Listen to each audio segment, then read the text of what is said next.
Hello, 022 group. This is an American history lesson. This is D-Day, part one. There's a lot to discuss, and I'm going to try to keep it brief.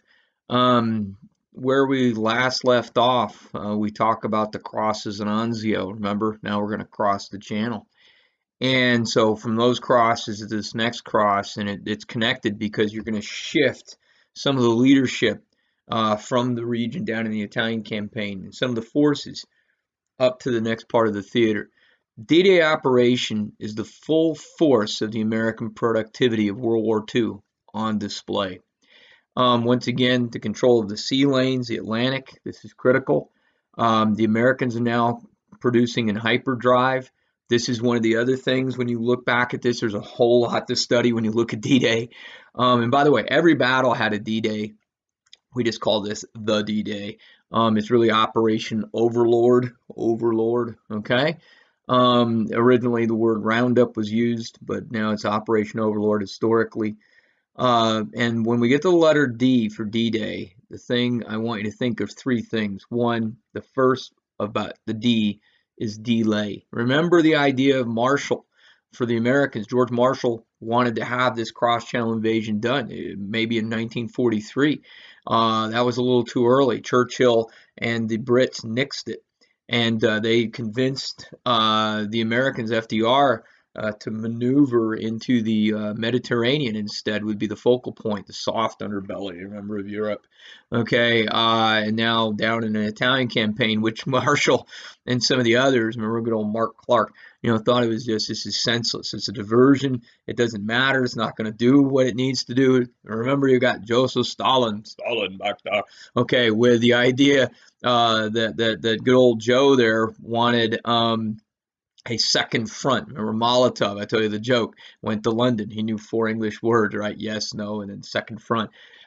Stalin found this absolutely senseless with the Italian campaign. So now while that's all going on, the Americans are now using the sea lanes to begin to shift productivity towards this D-Day, towards this Operation Overlord, which is clearly about the liberation of Europe. And anyway, so the first part about the D is delay. This delay that the Americans have had and that Marshall was absolutely upset about is now in full swing. Now it's going to shift, okay? And the second front that Stalin's been hoping for is going to happen. But at this point, remember, the Soviets are breaking. They already broke out of Stalingrad. They're beginning to move towards Germany in some sense. Anyway, to get back to this, with the D-Day, the first one is about delay. And now the other D is going to be about the word deception. If you study D-Day, if you study Operation Overlord, one of the most amazing people, there's all these little sub operations going on, these different operations leading up to D-Day. And one of the most brilliant pieces is the deception that the English and the Americans perform, but mainly the Brits, to be honest with you, and the idea of trying to trick the Germans to where are you going to land.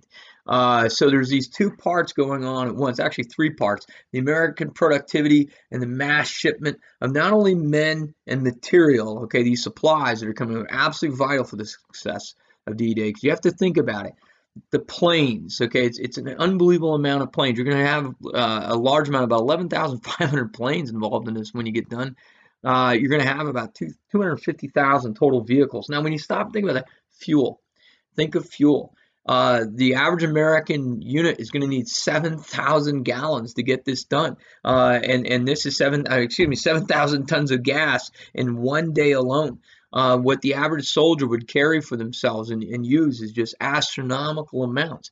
This is all coming out of that American productivity. This is related back to the home front. If you don't have this productivity in the home front, D-Day is not going to be that successful. I mean, there's so many different parts we can look at. But the reality is, and the people back in America in the home front, they're waiting on this. They know something's going to happen. This is the big one. By the way, flip it to the other side. So you've got the home front, you got the goods coming in, the necessary supplies. But now you have the Germans. And the Germans are not unaware of this. They have a sense it's going to happen. And there's two guys on the German side of things, the Atlantic Wall, as it's called. Remember I mentioned that Churchill and those Churchill mainly surmised the idea that there is this fortress Europe, but it doesn't have a roof. So you got this bombing offensive, and I'll get to that in a minute because that's key to setting this up. And one of the other parts there is now you have two German commanders. This man named Ernst Rommel. Rommel's been moved over to out of Africa, the old Desert Fox. He's been moved over to the French region, and he's been put in charge of fortifying the Atlantic Wall. There's some weaknesses in this recognized, but over Rommel, the man in command of the whole western side here, is a man named Rundstedt, and I'll put the name in. It's Renstatd. And Rundstedt and Rommel don't agree on exactly what needs to be done. Rommel is really pushing for the idea of building up this fortress, building up this fortified area, and Rundstedt is basically saying what we need to do, really, and think about it, is it's about reserves. Once this does come in, we just need to hold them off long enough and then bring these reserves in. And these reserves would be these panzer divisions. And the Germans have about 6 major panzer divisions sitting around. And this is the key. This is where, and Rundstedt overrules this. And so this is the idea this is key, because when you think about it, the way timing is going to go in. Remember we talked about the T's. I gave you the 5 T's when you study any military theater, but especially in World War II. And we mentioned the word timing. Okay, and timing is really critical here, both from the Allied side, the American and Allied side, and from the German side. And Rundstedt has just now made a very critical mistake, some would argue. And once it all goes down, it is a critical mistake, because you're going to have these panzer divisions, and they're going to have to get involved. And this becomes a very complicated piece, because once again, the word deception. Because the Germans, they're wondering when this actually goes down, is this the real invasion? Is this not the invasion? Because when you study it, one great question, where was Rundstedt when all of this went on and the battle went down? He was in Paris. And you get a map of Paris is not up there on the Atlantic Wall.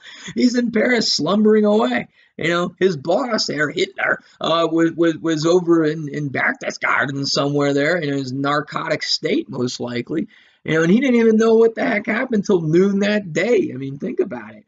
And so once this invasion is going to take place, these guys are out of place. And what the other deception part, I was going to come back to bombing, is the Americans for 3 months prior, okay, to this actual landing, and this deception, they've been strategically bombing railways. And they knew this because this is a supply line, how you move everything. It's still almost a throwback to World War I. Railways, it's an automated, mechanized war, and railways are the key. You got to ship things back and forth, and you have to shift things back and forth. They're bombing strategic locations and limiting the Germans' capability to synchronize in this sense. Meanwhile, also you have French resistance units, and this is something I haven't had a chance to get to in a video, and I don't think I need to, because I'm not going to try to overwhelm you, but there's some excellent material that's been written about special operations, and the special operations groups are unbelievably wonderful to read about, and it is kind of James Bondish. When you read about the things they've got, the shoes and what they can do with them, and anyway, so because they have communication devices in them. It's almost kind of, when I was younger, I watched something, Maxwell Smart Get Smart, and it's almost one of those things. But anyway, the combined offensive is coming in with the bombing. This is 3 months ahead. All this planning is unbelievable, and all this deception is going on in order to get the Germans to not be sure. And what the Americans are trying to do, and the Germans believe the landing will be at a place called Calais, Calais. And to the Germans, they're fixated on this. Hitler's fixated on this too. And the Americans and the Brits are using this wisely.